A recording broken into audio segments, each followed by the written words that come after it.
Hi hello good morning. Sindhu മാളൂസിൻ്റെ ഒരു പുതിയ വീഡിയോയിലോട്ട് എല്ലാവർക്കും സ്വാഗതം. തൊഴിലുറപ്പുണ്ട് കേട്ടോ. തൊഴിലുറപ്പിന് പോയിട്ട് ഫുഡ് കഴിക്കാൻ വേണ്ടിയിട്ട് ഇറങ്ങി വന്നേക്കുന്നതാണേ. അയ്യോ, ഇന്ന് എൻ്റെ കാലം ഒരു തോട്ടപ്പുഴു കയറി. ഭയങ്കര പേടിയായി. എനിക്ക് ഭയങ്കര പേടിയുള്ള സാധനം കേട്ടോ തോട്ടപ്പുഴു. പക്ഷേ സോക്സല്ലേ കയറുള്ളൂ, കാലയിലോട്ട് കയറുന്നതിന് മുമ്പായിട്ട് ഞാൻ കണ്ടു. അതുകൊണ്ട് പിന്നെ കുഴപ്പമില്ലായിരുന്നു. കടി കെട്ടിയിട്ടുണ്ടെങ്കിൽ ഭയങ്കര പേടിയാട്ടോ. ഭയങ്കര പേടിയെന്ന് വെച്ചാൽ ഭയങ്കര പേടിയുണ്ട്. അമ്മോ, പാമ്പിനെയും തോട്ടപ്പുഴു, പാമ്പിനേക്കാട്ടി പേടിയാണ് തോട്ടപ്പുഴുവിനെ. അപ്പോൾ തൊഴിലുറപ്പൊക്കെ തുടങ്ങി എല്ലാവരുമായിട്ട് അടിച്ചു പൊളിച്ചുകൊണ്ടിരിക്കുക. പക്ഷേ എന്നെ പറഞ്ഞു ഓരോ പ്രാവശ്യം ഇങ്ങനെ ഗ്രൂപ്പും വേറെ ആയിപ്പോയി കേട്ടോ. ഇപ്പോൾ ഈ പ്രാവശ്യം സിന്ധുവും രഞ്ജുവും ഒക്കെ വേറെ ആയിപ്പോയി. അമ്മാമ്മയുണ്ട്, പക്ഷെ അമ്മാമ്മയ്ക്ക് ഇച്ചിരി വയ്യാഴികയും കാര്യങ്ങളും ഒക്കെയാണ്. എല്ലാവരും പ്രാർത്ഥിച്ചു കേട്ടോ. അമ്മാമ്മ കുഴപ്പമില്ല എന്ന് വരുന്നുണ്ട്, എങ്കിലും ഇച്ചിരി ആരോഗ്യ പ്രശ്നമൊക്കെ ഉണ്ട്. മുഖമൊക്കെ ഇച്ചിരി ഇടുമിച്ച് നീര് വെച്ചൊക്കെ ഇരിക്കുമായിരുന്നു. ഇന്നായപ്പോൾ അത്ര കുഴപ്പമില്ല. ജൂലൈ 1 ഞങ്ങൾക്ക് തൊഴിലുറപ്പ് തുടങ്ങി കേട്ടോ. അപ്പം ഇന്ന് വേറെ എനിക്ക് വീഡിയോ ഒന്നും എടുക്കാനായിട്ടൊന്നും പറ്റിയിട്ടില്ല. അപ്പം ഞാൻ ഓർത്തു, അയ്യോ, ഉച്ച സമയത്താണെങ്കിലും ഫുഡ് കഴിക്കാൻ വരുമ്പോഴാണെങ്കിലും എന്തെങ്കിലും നിങ്ങളോട് സംസാരിക്കുക, എന്തെങ്കിലുമൊക്കെ ചെയ്ത് വീഡിയോ എടുക്കണ്ടേ? അതല്ലേ നമ്മുടെ മെയിൻ അല്ലേ? അപ്പോൾ കുറേ അധികം ആൾക്കാർക്ക് ഇംഗ്ലീഷാണ് കിട്ടുന്നതെന്ന് ഇപ്പോഴും പറയുന്നുണ്ട് കേട്ടോ. അത് നമ്മുടെ ഫോണിൽ തന്നെ ഒരു ഓപ്ഷൻ ഉണ്ട്. നമ്മൾ യൂട്യൂബ് കാണുമ്പോൾ തന്നെ അതിൻ്റെ മുകളിലോ താഴെ എങ്ങാണ്ട് ഒരു ഓപ്ഷൻ ഉണ്ട്, മോർന്നോ അങ്ങനെ എങ്ങാണ്ടോ എന്തോ ഒരു സംഭവം ഉണ്ട്. അതിൽ നോക്കി കഴിഞ്ഞാൽ ഇംഗ്ലീഷോ ആണോ മലയാളം എന്നോ അങ്ങനെ ലാംഗ്വേജ് വരും. അതേ മലയാളം ക്ലിക്ക് ചെയ്താൽ മലയാളം കിട്ടുമെന്നൊക്കെ പറഞ്ഞിട്ടുണ്ട് കേട്ടോ. ഓരോരുത്തർ പറഞ്ഞു തന്നിട്ടുണ്ട്. അപ്പോൾ ഈ ഇംഗ്ലീഷ് ആക്കേണ്ട കാര്യം എന്താണെന്ന് വെച്ച് കഴിഞ്ഞാൽ ലോകത്തുള്ള എല്ലാവർക്കും എവിടെയുള്ളവർക്ക് വേണമെങ്കിലും കാണാൻ പറ്റും. അതുകൊണ്ടാണ് കേട്ടോ. ഒരു നല്ല കാര്യമാണ് അങ്ങനെ ആയതെന്നാണ് പറഞ്ഞത്. അത് കേട്ടപ്പോൾ ഒത്തിരി സന്തോഷമുണ്ട്. അപ്പം നമുക്ക് നമ്മുടെ നേരെ വീഡിയോയിലോട്ട് പോകാം അല്ലേ? ഒത്തിരി നേരം പറഞ്ഞിരിക്കാതെ. ബായോ ചക്ക, ഇത് ഭയങ്കര മുഴുത്തോ കേട്ടോ. ഇത് മീഡിയം സൈസ്. ഇത് അത്യാവശ്യം നല്ല വലിപ്പം. കുറച്ച് വറുക്കുകയും ചെയ്യാം, കുറച്ച് വേവിക്കുകയും ചെയ്യാം, പിന്നെ കുറച്ച് പഴുപ്പിക്കാം. വരിക്കച്ചക്ക കേട്ടോ. എൻ്റെ അമ്മയെ തൊഴിലുറപ്പിന് പോയതായിരുന്നേ. അവിടുന്ന് ഇട്ട് ചുവന്ന് കൊണ്ട് വന്നു. ടാസ്കായിരുന്നു, എന്നാലും കൊണ്ട് എത്തിച്ചു കേട്ടോ. ദൈവം ഇവിടെ ഒരു കുഴപ്പമില്ലാണ്ട്. ഇനി ഇവനെ റെഡിയാക്കി എടുക്കണം. ഇട്ട് വെച്ചിട്ടുണ്ടായിരുന്നേ. ഷൂ ഒക്കെ കഴുകി വെച്ചതാണ്. പോയി കഥ തുറക്കട്ടെ. എന്നും കിട്ടി കേട്ടോ നല്ല സൂപ്പർ മാമ്പഴം. ഇതേ ഇന്ദിരാമ്മയുടെ എടുത്തേ കേട്ടോ. ഇപ്പോൾ എല്ലാവരും കഴിച്ച് എല്ലാവർക്കും മടുപ്പായി തോന്നുന്നു. പക്ഷെ നല്ലതായിരുന്നു കേട്ടോ. ഈയിടെ മാമ്പഴ പുളിശ്ശേരി വെച്ചിട്ട് സൂപ്പർ എന്ന് വെച്ചാൽ സൂപ്പറായിരുന്നു.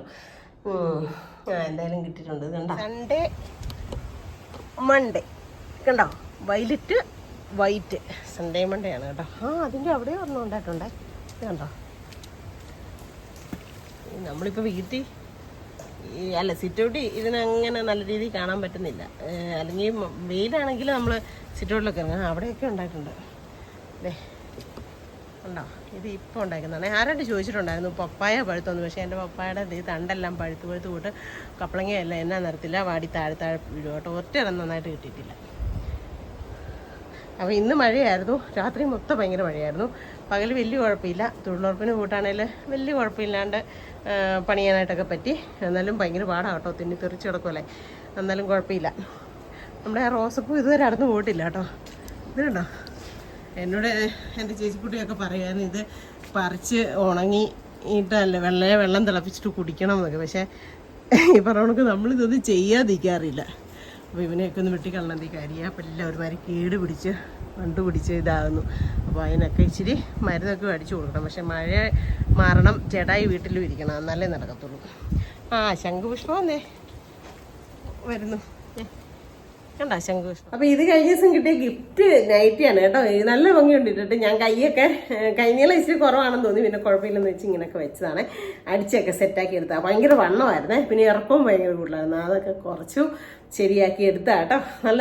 നല്ല ഭംഗിയുണ്ട്. എനിക്ക് ഭയങ്കരമായിട്ട് ഇഷ്ടമായി. പിന്നെ ഉണ്ടല്ലോ, ഞാൻ പറഞ്ഞില്ലേ കഴിഞ്ഞ ദിവസം നമ്മുടെ ഫാമിലിയിലൂടെ നമ്മുടെ വീട്ടിലേക്ക് ഒരു ക്യൂട്ട് ഫാമിലി വരുന്നുണ്ടെന്ന് പറഞ്ഞില്ലേ. അപ്പോൾ അവർ നാട്ടിലെത്തിയിട്ടുണ്ട്. പക്ഷേ ഉണ്ടല്ലോ, നമ്മുടെ ഇവിടുത്തെ ഈ വെള്ളപ്രശ്നം കാരണം അവർക്ക് ആകെ 15 ദിവസമേ ഉള്ളൂ ലീവ്. അപ്പം ഇച്ചിരി ബുദ്ധിമുട്ടാണ്. കാരണം ഈ നമ്മുടെ ഇവിടുത്തെ വഴിയും പ്രശ്നവും എല്ലാം കൊണ്ട് കുറച്ച് ദൂരമുണ്ട്. അത് അമ്മയും മക്കളും തന്നെ നാട്ടിലെത്തിയിട്ടുള്ളൂ. അവരുടെ പപ്പ വന്നിട്ടില്ല. അപ്പം പപ്പായങ്ങളുണ്ടെങ്കിൽ അവർ കാറിനൊക്കെയാണെങ്കിൽ ഓക്കെ, പ്രശ്നമില്ല. അങ്ങനെ വണ്ടിയെ നടന്നിട്ടുള്ള കുഞ്ഞുങ്ങളും ബസ്സിലൊന്നും അങ്ങനെ അധികം കയറി നടന്നിട്ടില്ലാത്ത പിള്ളേരാണ്. അപ്പോൾ ഭയങ്കര ഒരു വിഷമം. സിന്ധോമേ എന്നാ ചെയ്യുന്നത് സിന്ധോമേ എന്ന് ചോദിച്ചുകൊണ്ട് ഇന്നലെ വിളിച്ചിട്ടുണ്ടായിരുന്നു. ഇന്നലെയാണ് വന്നത് കേട്ടോ. 1-ാം തീയതിയാണ് അവർ വന്നത്. ഈ വീഡിയോ ഞാൻ 2-ാം തീയതിയാണ് എടുക്കുന്നത്. അപ്പോൾ ഭയങ്കര വിഷമം. സിന്ധോമേ എന്നാ ചെയ്യുന്നത്, സിന്ധോമ ഇങ്ങോട്ട് വായോ എന്ന്. അപ്പോൾ എൻ്റെ മനസ്സിൽ എന്നാന്ന് വെച്ചാൽ ചേട്ടായിക്കും വയ്യ, പനിയും ചുമയും കാര്യങ്ങളും ഒക്കെ അല്ലായിരുന്നോ. കടയിലാണെങ്കിൽ എല്ലാവർക്കും പനിയായിരുന്നു. ദൈവഭാഗ്യത്തിന് എനിക്ക് വന്നില്ല കേട്ടോ. എൻ്റെ മാതാവമ്മേ ഞാൻ ഓർക്കുക. സത്യം പറഞ്ഞാൽ എന്നെയും കൂടെ അങ്ങനെ ചേട്ടായുടെ അവസ്ഥ അത്രയും വയ്യ. ചേട്ടാ ഇന്ന് വരെ ഞാൻ കണ്ടിട്ടില്ല അങ്ങനെ അത്രയും അവശതയായിട്ട് ഞാൻ കണ്ടിട്ടേ ഇല്ല. ഒരു 10 കിലോ ബോഡി വെയിറ്റ് കുറഞ്ഞിട്ടുണ്ടോ, അത്രയ്ക്ക് ക്ഷീണിച്ചു പോയി. എന്നാൽ പനി പിടിച്ച് കിടന്ന ആ ദിവസങ്ങളിൽ ഫുഡ് കഴിച്ചു. പക്ഷെ അത് കഴിഞ്ഞപ്പോൾ ഫുഡും കഴിക്കുന്നില്ല, ഭയങ്കരമായിട്ട് കുറച്ചു ഫുഡൊക്കെ. എന്തെങ്കിലും കഴിക്കട്ടെ എന്ന് പറഞ്ഞാൽ ഞാൻ എന്തെങ്കിലും കണ്ണി കാണുന്ന ഒക്കെ ഉണ്ടാക്കി വെക്കുമോ. പക്ഷെ ഒന്നും വേണ്ട, ഇറച്ചിന്ന് കേൾക്കുമ്പോഴേ പറയൂ എനിക്ക് ഇറച്ചി വേണ്ടേ വേണ്ടാന്ന്. അല്ലെങ്കിൽ ഇച്ചിരി പോർക്കോ ബീഫോ ഒക്കെ ആണെങ്കിൽ ഇഷ്ടമായിരുന്നു, അതൊന്നും വേണ്ടെന്ന്. അപ്പം ഇതെന്തോ ഒരു എന്നാ പറയുന്നത്, ഒരു പകർച്ചപ്പനി ഓണക്ക് ഇങ്ങനെ അങ്ങ് ആയേക്കുവാ. കടയിലാണെ കണ്ണന് കിട്ടി, കുഞ്ഞുങ്ങൾക്ക് കിട്ടി, പാവം കൊച്ചിനെ കൊണ്ടൊക്കെ ഹോസ്പിറ്റലൊക്കെ ആയിരുന്നു. അതുകൊണ്ട് എനിക്കും ഒരു വിഷമമായിരുന്നു. ദൈവം 15 ദിവസത്തിനൊക്കെ വന്നിട്ടേ അതുങ്ങൾ നമ്മുടെ ഇവിടെ വന്ന് വല്ല പനിയും കിനിയും കിട്ടുന്നുണ്ടോ. ഒന്നാമത്തെ കാര്യം അതുങ്ങൾ നാട്ടും പുറത്തുള്ളതാ. ഇവിടെ വരുമ്പോഴത്തേനും കാലാവസ്ഥ ചേഞ്ച് ആകുമ്പോൾ തന്നെ ഒരു തണുപ്പും കാര്യങ്ങളും അല്ലേ, അത് എൻ്റെ ഉള്ളിലുണ്ടായിരുന്നു. പക്ഷേ ഇന്നലെ അവൾ എന്നെ വിളിച്ചിട്ട് പറഞ്ഞു, സിന്ധുമ്മ ഇങ്ങോട്ട് വരുമോ എന്ന്. അവൾ ഈ പറഞ്ഞവൾക്ക് അവൾ എന്തൊക്കെ ഞാൻ ഒന്നും കൊണ്ടുവരരുതെന്ന് പറഞ്ഞിട്ടും അവൾ എന്തൊക്കെ സാധനങ്ങളൊക്കെ കൊണ്ടുവച്ചുകൊണ്ട് നോക്കിയിരിക്കുകയാണ്. വായു എന്ന് പറഞ്ഞ് ഭയങ്കര ആഗ്രഹിച്ചിരുന്നതാ ഇങ്ങോട്ട് വരാനായിട്ട്. ഭയങ്കര ആഗ്രഹിച്ചിരുന്ന എന്നെ ചെയ്യാനാ. അതപ്പോൾ ഒരു വിഷമമായിട്ടിരിക്കുന്നു.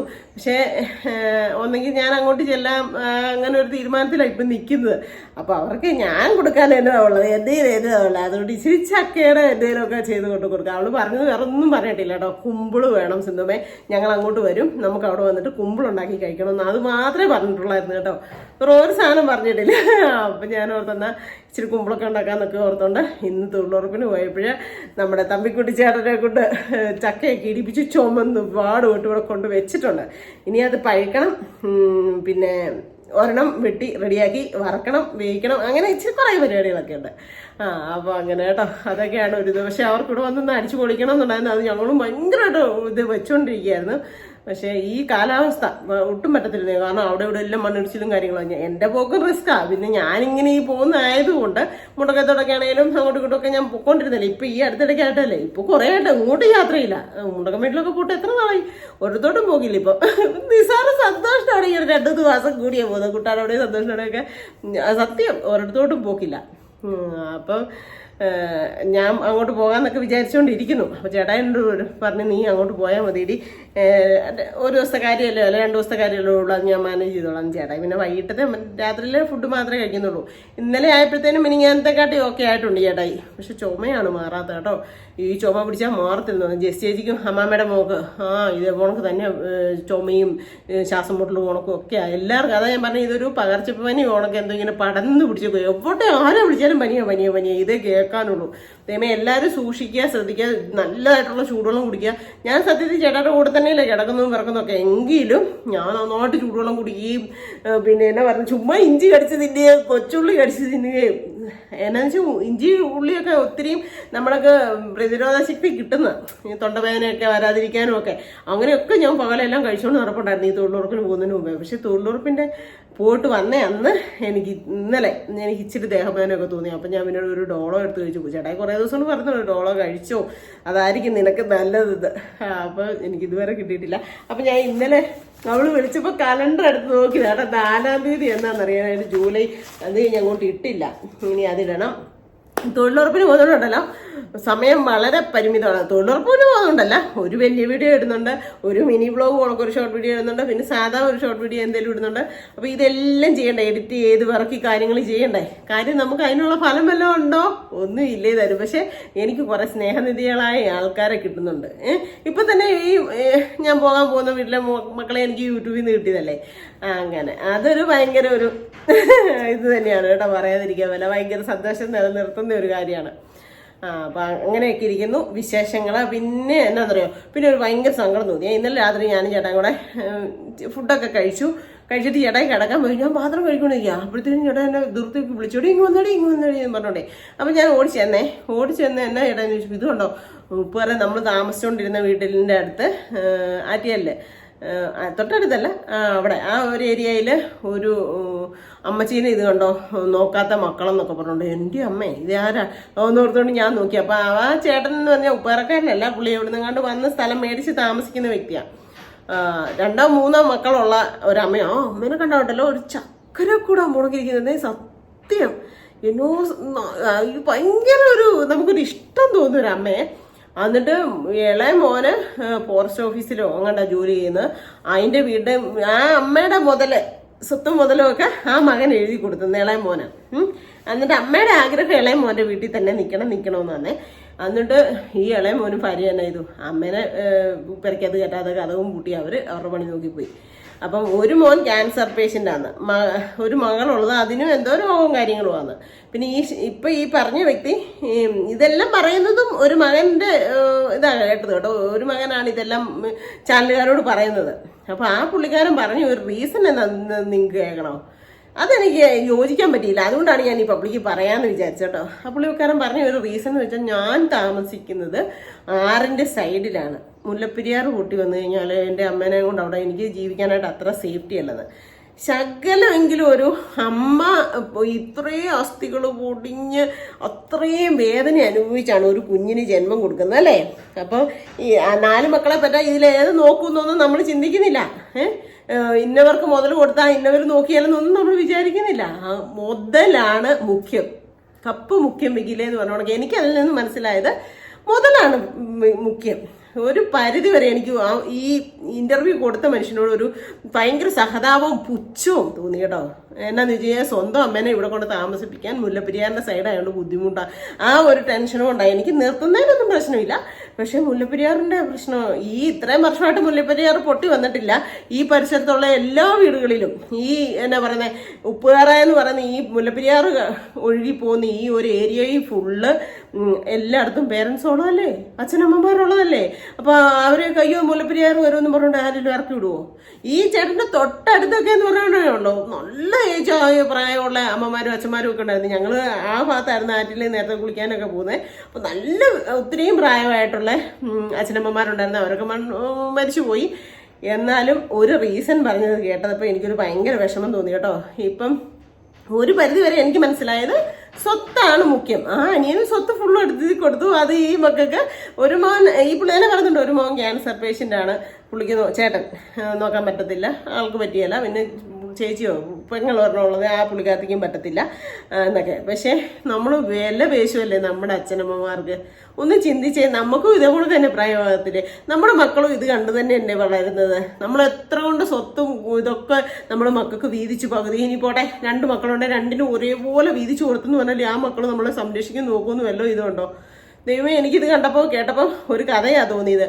പണ്ട് ഒരു പ്രായമുള്ള ഒരു അച്ഛനും അമ്മയും ഉണ്ടായിരുന്നിടത്ത് ചിരട്ടയ്ക്കകത്ത് വന്ന മരുമോളും മകനോട് കൂടി ചിരട്ടയ്ക്കകത്ത് ഈ അമ്മയൊക്കെ എന്നാ പറയുന്നത് ഇച്ചിരി പിന്നെ യൂറിനൊക്കെ അറിയാണ്ട് പോകും, അറിയാണ്ട് വായിന്നൊക്കെ തുപ്പലുമൊക്കെ വരും. അത്ര ഒരു പ്രായമായപ്പോൾ തന്നെ എന്നാ ചെയ്തു, അയ്യോ അവർക്ക് നല്ല പാത്രത്തിനൊന്നും കൊടുക്കണ്ട, ചിരട്ടയ്ക്കകത്ത് കൊടുക്കാമെന്നും പറഞ്ഞുകൊണ്ട് ചിരട്ടയ്ക്കകത്ത് കൊടുത്തു. അപ്പം ഈ കൊടുത്ത മക്കളുടെ കൊച്ച് ഇതെല്ലാം കണ്ടു വളർന്നു.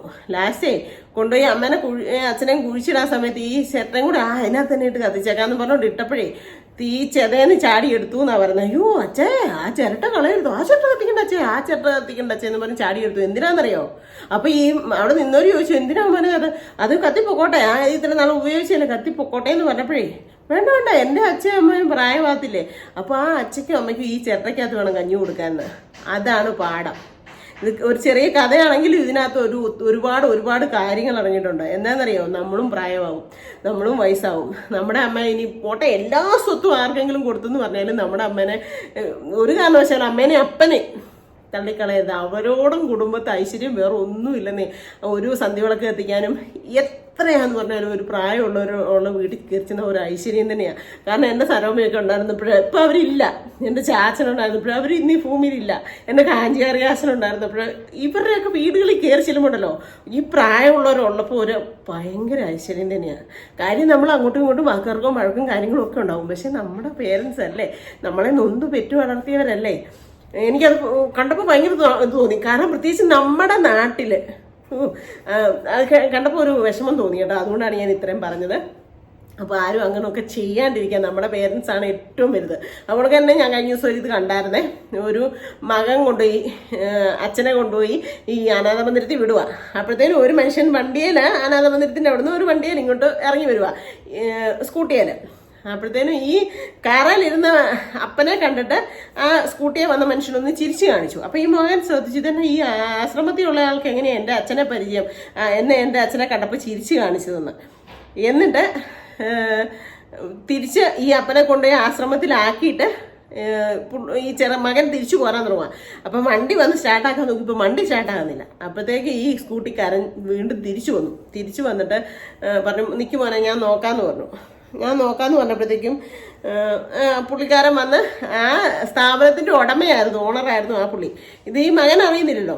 എന്നിട്ട് വന്ന് വണ്ടി സ്റ്റാർട്ടാക്കാനൊന്നും നോക്കിയിട്ടൊന്നും ഇതാകുന്നില്ല, റെഡി ആകുന്നില്ല. അപ്പോഴത്തേനും പുള്ളിക്കാരൻ പറഞ്ഞു, ഒരു കാര്യം ചെയ്യുക, ഇതിൻ്റെ ഇത്ര അപ്പുറത്ത് ഒരു വർക്ക്ഷോപ്പ് ഉണ്ട്, എന്നാൽ ഞാൻ നമ്പർ തരാം, നീ കോൺടാക്ട് ചെയ്ത് വിളിച്ചു ശരിയാക്കിക്കൊണ്ട് പോകാൻ പറഞ്ഞു. അപ്പോഴത്തേനും ഈ മകനെ അപ്പനെ കൊണ്ടുപോയി അവിടെ ഉപേക്ഷിച്ച് ആ മകൻ ചോദിച്ചു, ചേട്ടൻ എങ്ങനെയാ എൻ്റെ അച്ഛനെ ചിരിച്ച് കാണിച്ചേ കണ്ടല്ലോ, ചേട്ടൻ എന്നാ പരിചയം, എൻ്റെ അച്ഛനെ മുൻപ് കണ്ടിട്ടുണ്ടോ, എന്നാ പരിചയം എന്ന് ചോദിച്ചു. ചേട്ടനും ഇവിടെ ഇങ്ങനത്തെ അന്തേവാസിയാണോ എന്ന് ചോദിച്ചു. അന്നേരത്തിനും അതിൻ്റെ ഓണറായിരുന്നു, ഈ പുള്ളിക്ക് അറിയത്തില്ലല്ലോ. അപ്പോൾ ആ പുള്ളി പറഞ്ഞ ഒരു കാര്യമുണ്ട്, എനിക്കറിയാം മോനെ, നിൻ്റെ അച്ഛനെ എനിക്കറിയാം. വർഷങ്ങൾക്ക് മുമ്പ് 42 വർഷത്തിന് മുമ്പ് ഇവിടെ വഴി കടന്ന് ആരും ഇല്ലാണ്ട് കടന്ന് കരഞ്ഞൊരു കുഞ്ഞുണ്ടായിരുന്നു. ആ കുഞ്ഞിനെ ഇവിടുന്ന് വന്ന് ദത്തെടുത്ത് മേടിച്ചുകൊണ്ട് പോയി. അച്ഛനും അമ്മയും ഉപേക്ഷിച്ച ഒരു കുഞ്ഞായിരുന്നു, ആൺകുട്ടിയായിരുന്നു അവനെ വന്ന് മേടിച്ചുകൊണ്ട് പോയ ഒരു മനുഷ്യനാണ് അന്ന്. അപ്പം സ്വന്തം ചോരെ പിറന്ന മകൻ പോലും അല്ല, ഇവൻ വളർത്തുമകനായിരുന്നു. അത് ആ അച്ഛൻ പറഞ്ഞില്ല, അതാണ് അച്ഛൻ്റെ അമ്മേൻ്റെയും നന്മ. എന്നിട്ട് ഈ മകനെ അവിടെ കൊണ്ടുപോയി ഉപേക്ഷിക്കാൻ നോക്കി. അപ്പോൾ ഇവന് സങ്കടമായി. ലാസ്റ്റ് ഇവൻ ഓടി ചെന്നു അപ്പൻ്റെ അടുത്ത് ചെന്നു. അപ്പൻ്റെ ചിലരുടെ കണ്ണ് തുറക്കാൻ ചിലരുടെ ഓരോ വാക്കുകളായിരിക്കാം. അതുകൊണ്ടാണ് ഞാനിപ്പോൾ ഇത് വീഡിയോ ആയിട്ട് ഇങ്ങനെ പറയാൻ കാരണം. അത് ഒരു വാക്കിലൂടെ ചിലപ്പം ചിലരുടെ മനസ്സ് ദൈവമേ ശരിയല്ലേ, എൻ്റെ അമ്മേനെ ഞാൻ അങ്ങനെ പറയാൻ പാടില്ലായിരുന്നല്ലോ, അല്ലെ എൻ്റെ അപ്പനെ അങ്ങനെ പറയാൻ പാടില്ലായിരുന്നല്ലോ എന്ന് അറിയാണ്ട് നമ്മുടെ മനസ്സിൽ തോന്നിപ്പോവും മക്കളെ, സത്യം. കാരണം ഒരു രീതിയിലും ലോകത്ത് ഒരുത്തരും അച്ഛനെയും അമ്മേനെയും ദ്രോഹിച്ചിട്ട് നന്നായ ഒരു ചരിത്രം ലോകത്തില്ല മക്കളെ. കാര്യം എത്ര വലിയ തെമ്മാടികളായിക്കോട്ടെ, തെറ്റുകാരായിക്കോട്ടെ, പക്ഷെ നിങ്ങൾക്ക് പെട്ടെന്നൊരു സങ്കടം വന്നു. അപ്പം ഈ ഭൂമിയിലോട്ട് നിങ്ങൾ വരുന്നതിന് മുമ്പേ അമ്മയുടെ വയറ്റിലായിരുന്നു. അപ്പം ഏറ്റവും കൂടുതൽ സ്നേഹിച്ചത് അമ്മയാണ് അല്ലേ. ആ തൂത്ത് തലോടിയത് അപ്പനാ അല്ലേ. സംസാരിച്ചതും നിങ്ങളുടെ അനക്കങ്ങളും കാര്യങ്ങളും എല്ലാം മനസ്സിലാക്കിയവർ പേരൻസാണ്. അത് കഴിഞ്ഞാണ് നിങ്ങൾക്ക് ഭർത്താവിനെയും മക്കളെയും ഭാര്യേനെയും കാമുകിയെയും ഒക്കെ കിട്ടിയത് അതിന് ശേഷമാണ് കേട്ടോ. അതുകൊണ്ട് ഒരു കാരണവശാലും അച്ഛനെയും അമ്മേനെയും നിങ്ങൾ ദ്രോഹിക്കരുത്. എന്നിട്ട് ഈ ചെറുക്കൻ കഥ പറഞ്ഞുകൊണ്ടിരുന്നതിനാണ് ഞാൻ ഈയിടെ കണ്ടതറിയാം കേട്ടോ അത്.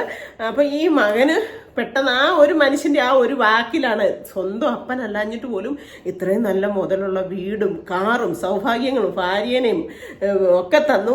ഞാൻ നല്ല രീതി എനിക്ക് വിദ്യാഭ്യാസം തന്നു, നല്ല ജോലിയായി. അത് കഴിഞ്ഞപ്പോൾ എനിക്ക് ഈ അപ്പനെ വേണ്ടെന്ന് വെച്ച് ഞാൻ കൊണ്ടുപോയല്ലോ എന്നോർത്തു. ഇവന് ഭയങ്കര വിഷമം വന്നു. ഇവന് ഓടിച്ചെന്ന് അപ്പനെ കെട്ടിപ്പിടിച്ചു. അപ്പോൾ ആ അപ്പൻ ഇങ്ങനെ ജനലിൽ കൂടി ഇവൻ വണ്ടി എടുത്തുകൊണ്ട് പോകുന്നത് നോക്കിക്കൊണ്ട് നിൽക്കുക. അപ്പോൾ ഇവൻ വണ്ടി കൊണ്ട് പോകുന്നു കാണുന്നില്ല. അപ്പോൾ അപ്പൻ ഇവൻ്റെ പോക്ക് നോക്കി തന്നെ ജനലിൽ നിൽക്കുക. ജനലിൽ കൂടെ നോക്കി. അപ്പോൾ ഈ പുറകിന് എന്ന് കെട്ടിപ്പിടിച്ചു. അപ്പം ചോദിച്ചു, എന്നാ മോനെ എന്ന് ചോദിച്ചു. അച്ഛാ എന്നോട് ക്ഷമിക്കണമെന്ന് പറഞ്ഞു. അച്ഛൻ എൻ്റെ കൂടെ വായോ എന്ന് പറഞ്ഞു കൂട്ടിക്കൊണ്ട് വന്ന് ആ മകൻ നോക്കിയിട്ട് വണ്ടി അനങ്ങുന്നില്ലായിരുന്നു. അപ്പം വന്ന് വണ്ടി കയറി സ്റ്റാർട്ടാക്കിയപ്പോൾ വണ്ടി സ്റ്റാർട്ടായി. അപ്പോൾ ചോദിച്ചു, ഇത് എന്നാ മാജിക്കാ വെച്ചാ, ഞാൻ നോക്കിയിട്ടോ മറ്റേ ചേട്ടൻ നോക്കിയിട്ടോ പറ്റിയില്ലല്ലോ എന്ന് പറഞ്ഞു. അന്നേരം പറഞ്ഞു, മോനെ ഇത്ര വർഷമായിട്ട് ഞാൻ പൊടിയും പടലും പിടിക്കാതെ തൂത്ത് കൊണ്ട് നടന്ന ഒരു യന്ത്രമാണ് ഈ കാറ്. ആ കാറിന് പോലും സഹിക്കാൻ പറ്റിയില്ല നീ എന്നെ ഇവിടെ ഉപേക്ഷിച്ച് പോകാൻ നോക്കിയതെന്ന് എന്ന് പറഞ്ഞോടൊക്കെ നമ്മുടെ ഒരു ഇങ്ങനെ പറയുന്നത് നമ്മൾ ഉപയോഗിക്കുന്ന ഒരു സാധനത്തിന് പോലും നമ്മളോട് ഒരു അറ്റാച്ച് കാണും. അങ്ങനെയുള്ള ഒരു നിസ്സാരം ഒരു പട്ടീനെ വളർത്തി കഴിഞ്ഞാൽ, പട്ടിക്കുഞ്ഞിനെ വളർത്തി കഴിഞ്ഞാൽ അതിനുപോലും അതിൻ്റെ യജമാനോട് ഒരു സ്നേഹമുണ്ട്. ഇന്നത്തെ കാലത്ത് നമ്മുടെ ഒരു പരിധി വരെ കാണുന്നത് കാരണവന്മാരോട്, അതായത് വയസ്സായവരെ ഇഷ്ടമില്ലായ്മയാണ് കണ്ടുവരുന്നത്. പക്ഷേ ഇത് ഈ നമ്മുടെ നാട്ടിൽ ഇങ്ങനെ ഒരു സംഭവം കണ്ടുകൊണ്ടാണ് ഞാൻ ഇത്രയും പറഞ്ഞത്. നിങ്ങളെ എന്നാ പറഞ്ഞത്, ആർക്കെങ്കിലും ബോറടിച്ചിട്ടുണ്ടെങ്കിൽ സോറി, ക്ഷമിക്കുക. ഇത് വേറെ ആർക്കും ഒരു ഇതായിട്ടോ ദ്രോഹമായിട്ടോ ഒന്നും പറഞ്ഞതല്ല കേട്ടോ എൻ്റെ ദൈവമേ. എല്ലാവർക്കും കണ്ണു തുറക്കാൻ നമുക്ക് ഓരോ പാഠങ്ങളാണ് നമ്മുടെ ജീവിതത്തിൽ നമ്മുടെ കണ്ണു തുറപ്പിക്കുന്നത്. ഓരോ കാര്യങ്ങളും അതാ കേട്ടോ. നമ്മളെല്ലാം തികഞ്ഞവരാന്നൊക്കെ നമ്മളൊക്കെ വിചാരിക്കും, അഹങ്കരിക്കും. എനിക്ക് ആനയുണ്ട്, ചേനയുണ്ട്, വിദ്യാഭ്യാസമുണ്ട്, സൗന്ദര്യമുണ്ട്. ഒന്നുമില്ലെന്നേ. ഒരു നിമിഷ നേരം ദൈവം ഒന്ന് കണ്ണടച്ചാൽ തീരാന്ന് ഇത് എല്ലാ സൗഭാഗ്യങ്ങളും നമുക്കുള്ളൂ. ആ ഉള്ള സമയത്ത് നമുക്ക് ജീവനുള്ള ഈ ഭൂമിയിൽ ഈ ഉള്ള സമയത്ത് നമ്മുടെ പേരൻസിനെ സംരക്ഷിച്ച് നമ്മുടെ മക്കളെ സംരക്ഷിച്ച് ഇന്ന് ആണ്ടെ തൃശ്ശൂർ 2 കുഞ്ഞുങ്ങളെ കൊന്നേക്കുന്നത് എന്തിനാ? കടവുള്ളതെല്ലാം വലിച്ചു വാരി വെച്ചെന്നോ, പിന്നെ ഒരു ഭാര്യ ഭർത്താവ് ഉള്ള കടവെല്ലാം വാരി വെച്ചിട്ട് 2 നില വീടും ഒക്കെ എടുത്ത് വാടകയ്ക്ക് താമസിച്ച് എന്തിനാ ആർഭാടത്തിന് പോയത്? എന്നിട്ടല്ലേ സൂയിസൈഡ് ചെയ്യേണ്ടി വന്നത്? അങ്ങനെ ഒന്നും ഒരു പരിധി വരെ നമ്മളാണ് നമ്മളെ നശിപ്പിച്ചുകൊണ്ടിരിക്കുന്നത്. അങ്ങനെയൊന്നും ആവാണ്ട് നല്ലൊരു തലമുറ ആവട്ടെ ഇനിയുള്ളത്. ഇനിയുള്ള തലമുറകളെങ്കിലും ഓർക്കുകയാണ് പ്രാർത്ഥിക്കുകയാണ് കേട്ടോ. ഇത്ര അറിയാണ്ടങ്ങ് പറഞ്ഞു പോയി. സത്യത്തിൽ ഇതൊക്കെ കാണുകയും കേൾക്കുകയും ചെയ്യുമ്പോൾ വിഷമം. എനിക്ക് ഇന്നലെ ആ അമ്മയുടെ മുഖം കണ്ടിട്ടുണ്ടല്ലോ, രാത്രി 1:30 വരെ ഞാൻ ഉറങ്ങിയിട്ടില്ല. 1:30 ആയപ്പോഴും ഞാൻ ലൈറ്റ് ഇട്ടു. എന്നിട്ട് പറഞ്ഞു ചേട്ടാനെ ഉറക്കത്തില്ല. ചേട്ടായി പിന്നെ നേരത്തെ കിടന്ന് ഉറങ്ങിയായിരുന്നു. അത് കഴിഞ്ഞ് പിന്നെ ഒരു 12 മണിയായപ്പോൾ ഞാൻ ചേട്ടനെ എണീപ്പിച്ചു. പിന്നെ ഒന്ന് നമുക്ക് ഉറങ്ങി ശരിയായില്ലെങ്കിൽ പിന്നെ നമുക്ക് വാഷ്റൂമിൽ പോയിക്കൊണ്ടിരിക്കണം, യൂറിൻ പാസ് ചെയ്യാൻ തോന്നും. അങ്ങനെ ഒരു 3-4 ട്രിപ്പ് എണീറ്റു. ഒന്നാമത് തണുപ്പ് മഴയല്ലേ ഇവിടെ. കഴിഞ്ഞൊരു പ്രാവശ്യം എനിക്ക് എന്ത് ചെയ്ത് ഉറക്കം വരുന്നത്, എനിക്ക് ആ അമ്മയുടെ മുഖം തന്നെയാണ് എൻ്റെ മനസ്സിൽ വരുന്നത്. ഈശ്വര, എന്നിട്ട് ലാസ്റ്റ് ചേട്ടാ പറയായിരുന്നു ആ അമ്മേനെ നമുക്ക് തന്നില്ലെങ്കിൽ നമുക്ക് നോക്കാറുന്നല്ലേടി ഇത്. സത്യം കണ്ട നമുക്കിത് ഈ കാഴ്ചകളൊന്നും സഹിക്കാൻ പറ്റത്തില്ല. അതുകൊണ്ടാണ് ഞാൻ ഇത്രയൊക്കെ പറഞ്ഞത് കേട്ടോ. എൻ്റെ ഉറക്കം നശിച്ച ഒരു ഇതായിരുന്നു ഇന്നലത്തെ ദിവസം ആ ഒരു വാർത്ത. എന്നും വാർത്തകൾ കാണുമ്പോൾ നമുക്ക് ചങ്ക് പൊടിയുന്ന കാര്യങ്ങളാണ് കാണുന്നതും കേൾക്കുന്നതും, എങ്കിലും മനസ്സിനെ വല്ലാണ്ട് അലട്ടി. അതുകൊണ്ടാണ് ഞാനിത് നിങ്ങളിലോട്ടോട് ഷെയർ ചെയ്തത്. ഒരാളെങ്കിലും അവനവൻ്റെ അപ്പനമ്മമാരെ സ്നേഹിക്കാൻ ഈ ഒരു വീഡിയോയിലൂടെ പഠിക്കുന്നെങ്കിൽ പഠിക്കട്ടെ എന്ന് മാത്രമേ ഞാൻ ഇതിനകത്ത് കാണുന്നുള്ളൂ കേട്ടോ. അപ്പോൾ ഇന്നത്തെ ഒരു കൊച്ചു വീഡിയോ ഇത്രയൊക്കെ ഉള്ളൂ. എല്ലാവർക്കും ഇഷ്ടമായെങ്കിൽ ലൈക്ക് ചെയ്യുക, ഷെയർ ചെയ്യുക, സബ്സ്ക്രൈബ് ചെയ്യുക, കമൻറ്റിൻ്റെ കൂട്ടത്തിൽ ആ വെല്ലോട്ടോടെ ഒന്ന് ഇടിച്ചു പിടിച്ചാൽ കേട്ടോ. അപ്പോൾ പുതിയൊരു വീഡിയോ വരുന്നവരെല്ലാവർക്കും ടാറ്റാ.